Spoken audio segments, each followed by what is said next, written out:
online media publication that is reaching over 6 million people online. It's amazing. I love it.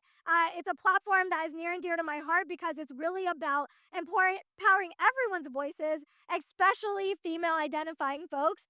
And I think this panel is about women in climate leadership. And the reason why we love this session is because when it comes to talking about climate leadership and climate solutions, women need to be at the forefront and center. We're finding that, women are the caretakers of their families. Women are at the forefront when it comes to climate disasters.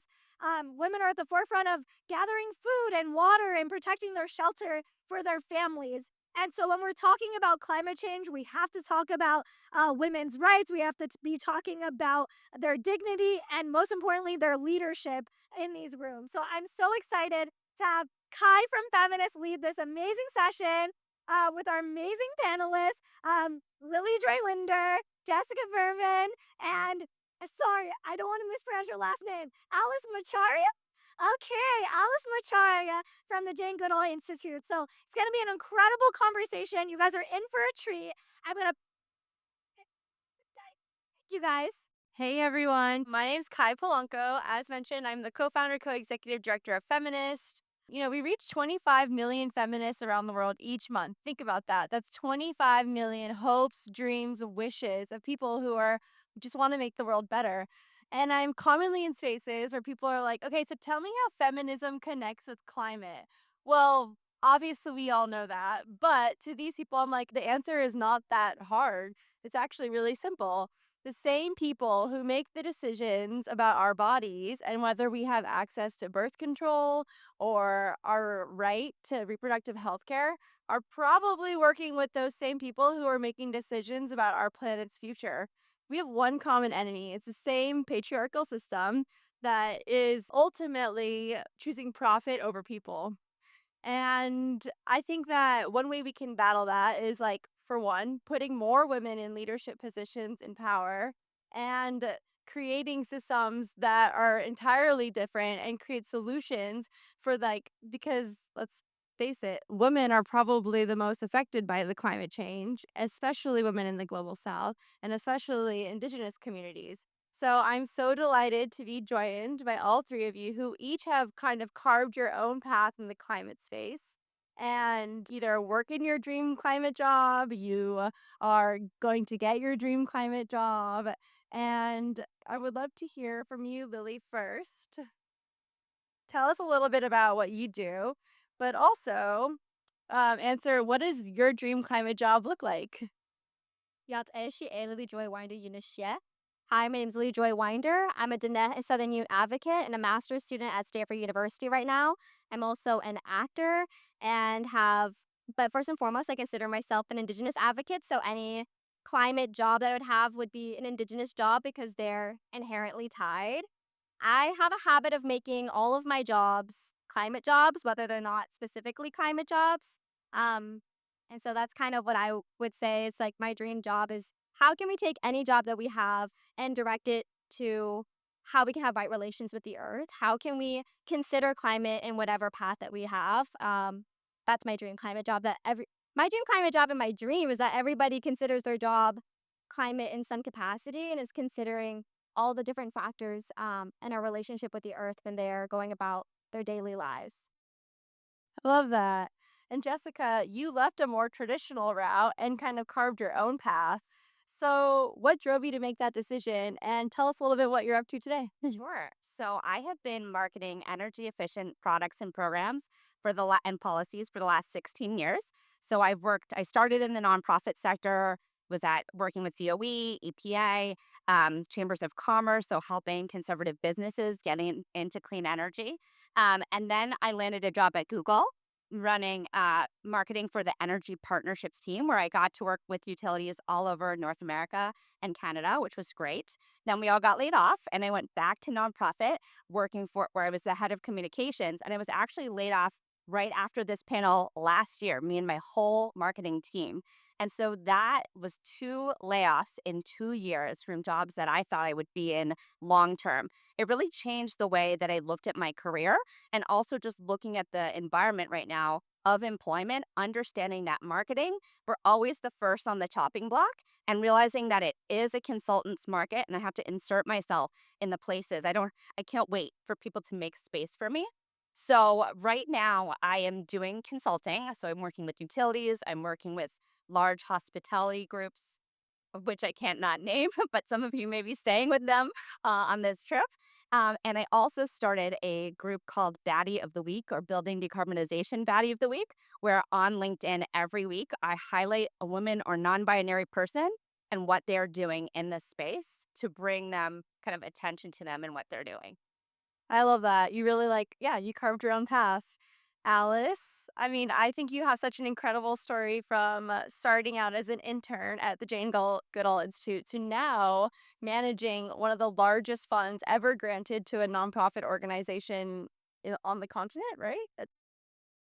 Oh, for Jane Goodall Institute. And so tell us, what were some of those pivotal moments that got you to where you are today? And tell us obviously more about what you do. Absolutely. Hi, everybody.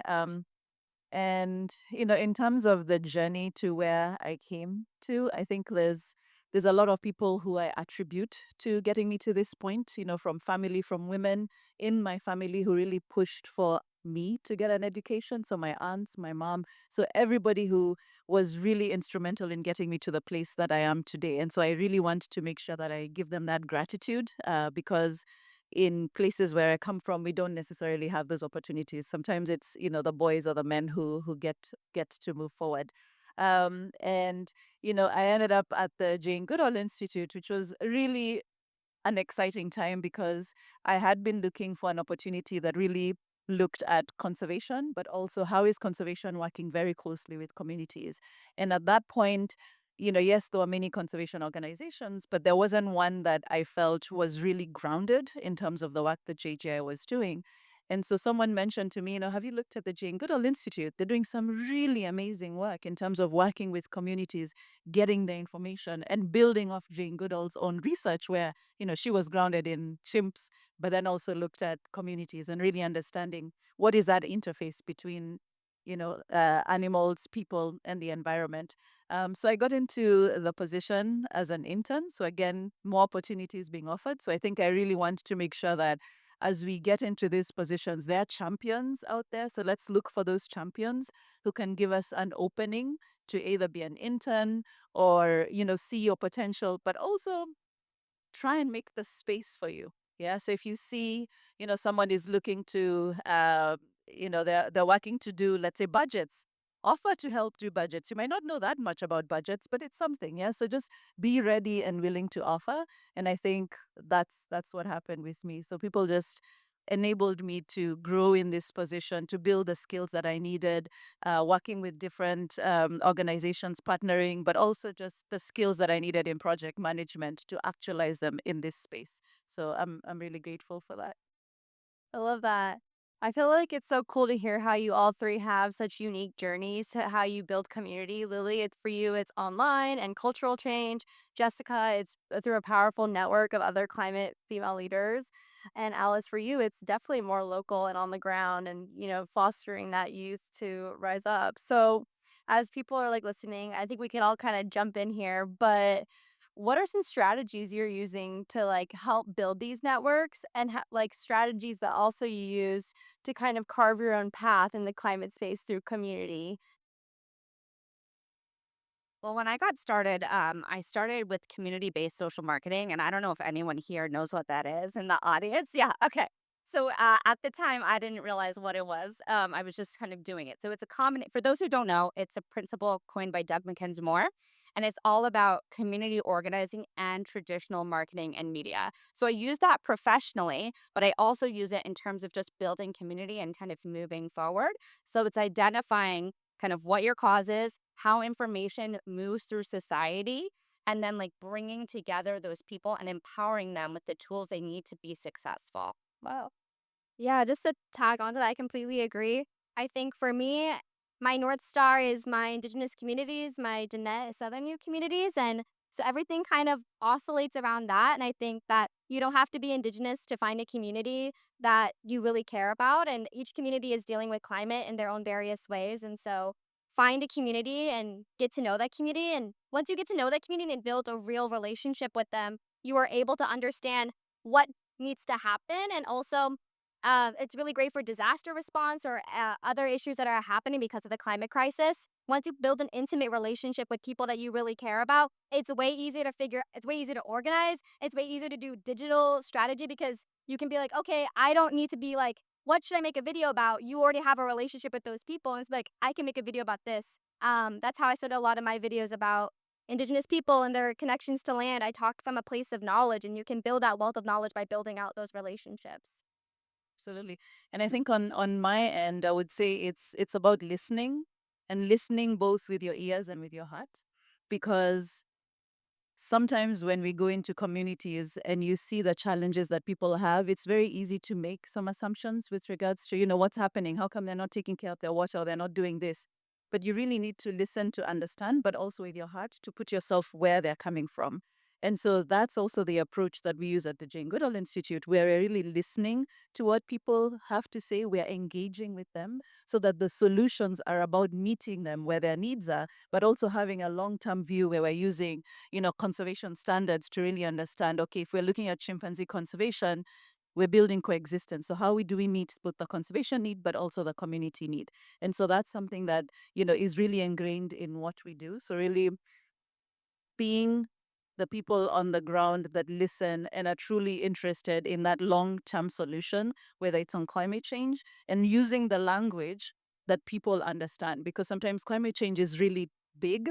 It's a big word. And so being able to have the stories, have you seen rainfall pattern changes, temperature changes, what has been done over the time? So using those stories to be able to communicate on the ground and effect change.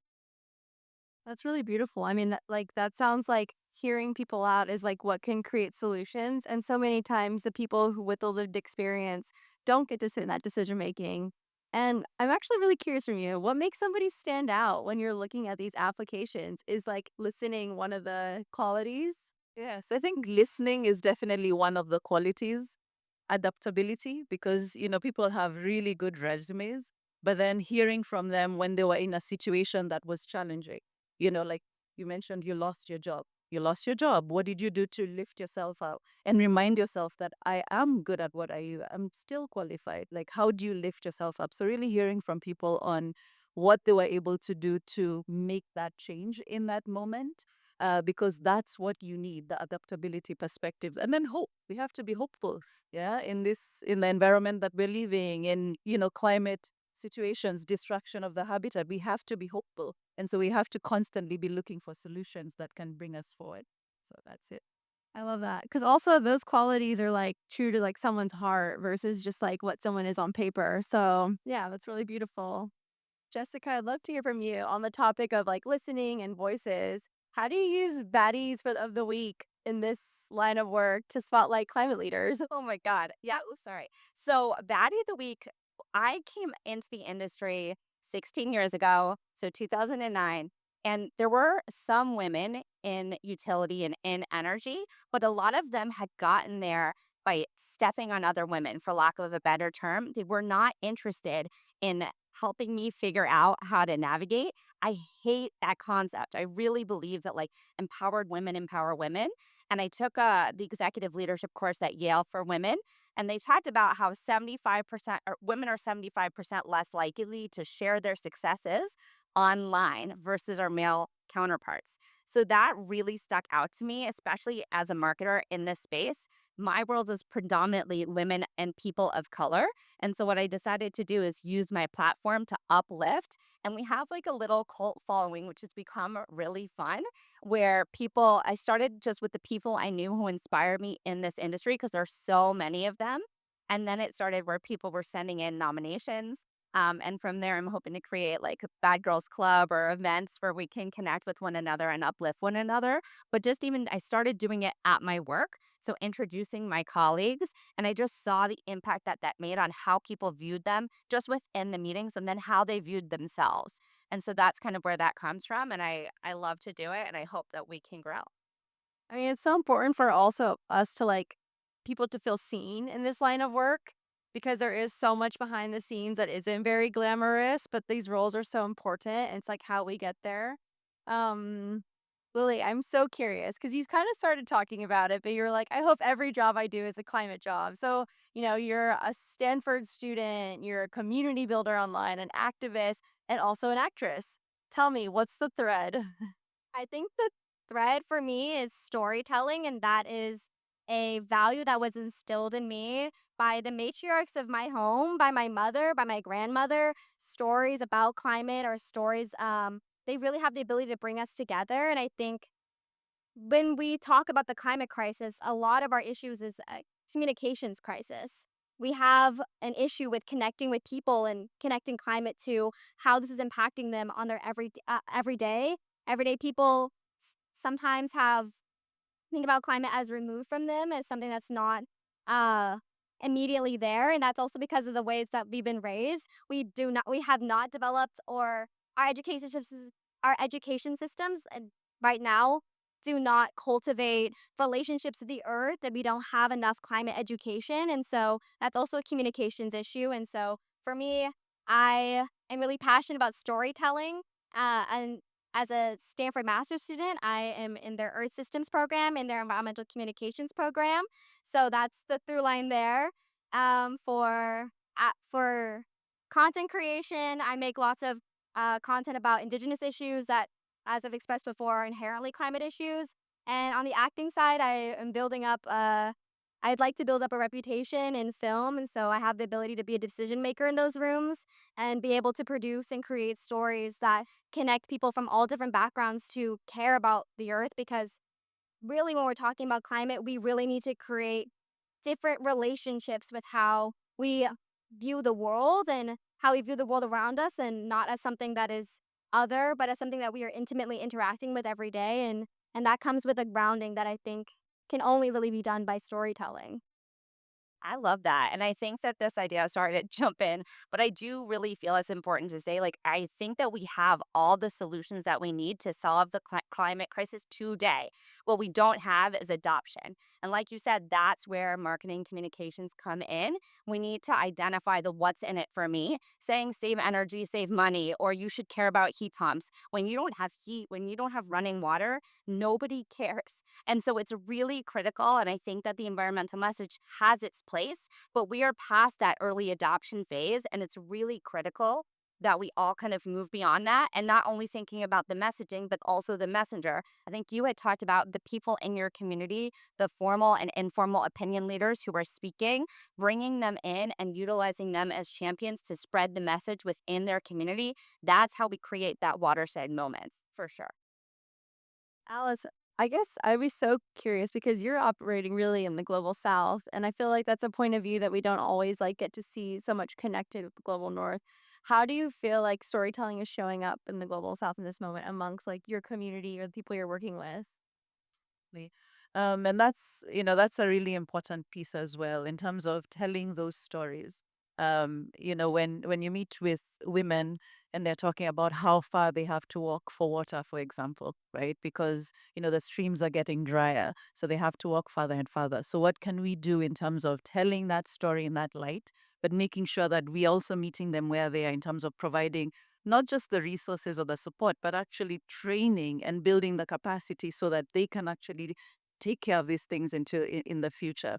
Yeah. And so really looking at how can we ensure that, if we're talking about young people, so young people who need to go to school, but what's happening, they're either taking care of the farms, they're being involved in the farms. What can we do to make sure that they have access to schooling, that they have access to the forests, for example? Yeah, because there's always this assumption that because you live in a certain place, you have the forest. No, people also live in cities there, and so they need to have access to the forest. So how do we make sure that these stories and the resources and how they are linked to our everyday life, whether we're living in the global south or here, is really told in a way that resonates, and that those spaces are provided as an opportunity so young people get out to experience the forest. Yeah, I like the term forest bathing because sometimes you don't get it. We work with chimpanzees, but making sure that young people go out and see these amazing individuals or other animals that are in their own backyard, but they don't necessarily get to see. So making sure that you are involved in your own community, in conserving it, and telling your story as well in terms of how you can build up on that. And so that's another reason why I also really love the Jane Goodall Institute, because we work with youth and really making sure that youth are the agents. They have the power to make the changes now, for both animals, people and the environment. And so using them as change agents. I think we can all agree that we probably bear witness to climate changes every day, and we all have probably a voice of some sort to tell your story and what you're seeing. But I'm going to hand it over the floor to all of you. Do you have questions for my lovely guests? Thank you all so much for coming and being a part of this. They can't hear you. That's fair. I was trying to be so silent. Yes. Okay. Thank you so much for being here and giving us this platform. It's so encouraging to have strong women like you being a part of it. And as women, especially in this industry, it's hard to come forth and be so strong. What are some of the challenges that you've gone through in your I love that you're laughing already. What are some of the challenges that you had to face in your industry, maybe before or maybe now? I can go if you want. Okay, so I have two kids, a 4-year-old and a 6-year-old. And my 6-year-old was born on International Women's Day, and she came in like a force. And unfortunately, I was very sick. So I had retained placenta, I was bleeding out. I was in the hospital for a week. I had a lot of blood transfusions. So it was really difficult. I decided to have a second, and I had been at my job now for 7 years. I had a lot of accrued time off, but they would not honor the paid family leave. They said I was too important for that. And so I was like, okay, I'm going to take 12 weeks unpaid, right? That was what I decided. And I'll never forget, my boss looked at me and he said, "Do you really need 12 weeks?" And I just thought, when is the last time you pushed a baby out? And so after I came back, so I took the 12 weeks. After I came back from my son, a couple weeks later, I applied to Google. I slid in the DMs of my boss and I was gone 2 weeks later. And it was the best decision I ever made. So I would just say, like, it happens to us all. It's unfortunate that we have to go through it, but you can get through it and you don't have to accept that type of treatment. I think for me, I have not been taken seriously in climate conversations as an Indigenous person. I'd walk into the room and say I'm an Indigenous advocate, and people look at me and they're like, okay, that has nothing to do with me. And that has been something that I have navigated alongside a lot of my family members, actually. I grew up with many strong Native women. Navajo Diné women we're matriarchal. And so we're matriarchal society. And so, like, a lot of my ability to find strength for these moments has been gifted to me by other strong Native women. And so, yeah, I think that we're not taken seriously. And so we just have to reject a lot of that messaging and find strength within our communities. And that is what I have done. All right. Um, I know there are very many challenges in terms of where we work and so many things that are happening. But I think this is more of how sometimes as women, we're thinking about so many things, yeah. And so this is one of the experiences that I faced where you're given the opportunity to get a promotion, and sometimes you overthink it. Yeah, it's like, oh my gosh, am I good? All these different things.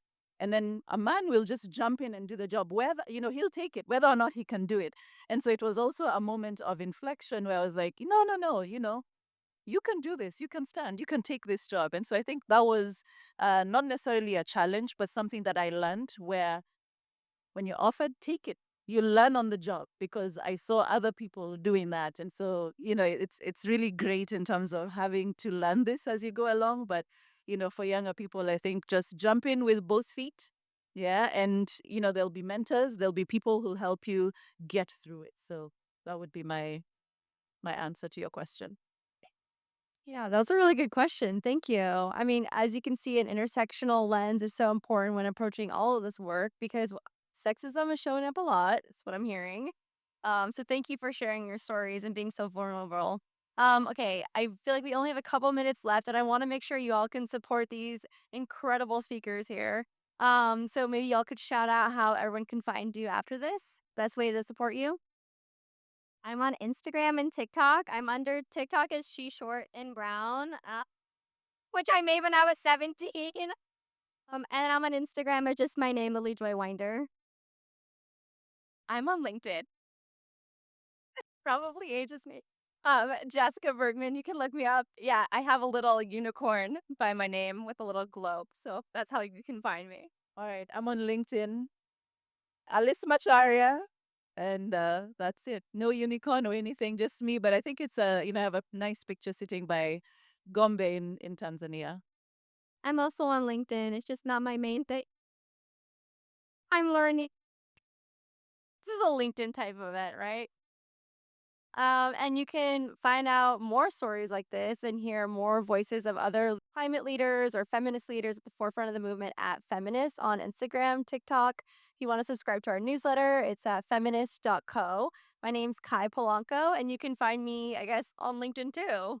Kai Polanco. And we'll be around if anyone has any questions. Thank you for joining.